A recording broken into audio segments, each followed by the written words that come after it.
እቺ ሴት እርዳታ ፍለጋ ወደ ጎረቤቷ ማዲ በመሄድ በሩን በኃይል በመምታት እየጮኸች ትጣራለች። ነገር ግን ማዲ ምንም አይነት ምላሽ ሳትሰጥ ስራዋን መስራት ትቀጥላለች።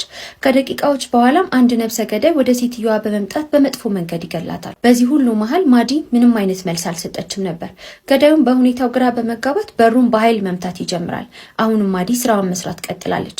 ገዳዩም በይበልጥ ግራ መጋባቱን ይጀምራል። በሩንም በቀስታ በመክፈት ወደ ውስጥ ይገባል። ማዲ ትኩረቷን ኮምፒውተሯ ላይ አድርጋለች። ከጀርባዋም ነፍሰ ገዳይ መቆሙን አላወቀችም ነበር። ከትንሽ ቆይታ በኋላ ማዲ ከጓደኛዋ ጋር ቪዲዮ ኮል ትደዋወላለች።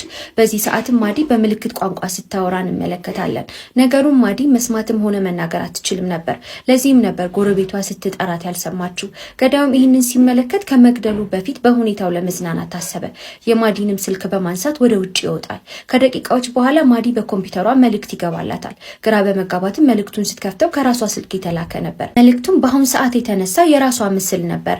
በጣም በመደናገጥም ወደ በሩ ስትዞር አንድ ማስክ ያደረገ ሰው ከበሩ ውጪ ፊት ለፊቷ ቆሞ ነበር። ማዲም በፍጥነት በመሮጥ ከገዳዩ ቀድማ በሩን ትዘጋዋለች። በመቀጠልም ስልኳን ስለወሰደባት ወደ ኮምፒውተሯ በመሄድ ለፖሊስ ለመደወል ታስባለች። ነገር ግን ገዳዩ ይህንን አስቀድሞ አስቦ ስለነበር የቤቱን የመብራት ኃይል ይቆርጠዋል። ማዲም በሁኔታው በጣም ግራ ትጋባለች። መፍትሄ ማሰብ ትጀምራለች።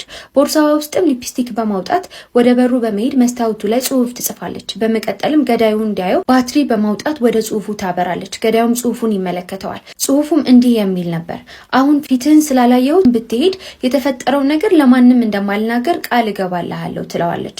ገዳዩም ካነበበ በኋላ ፊት ለፊቷ በመቆም ማስኩን ያወልቃል። ፊቱንም በደንብ እንድትመለከተው ያደርጋል።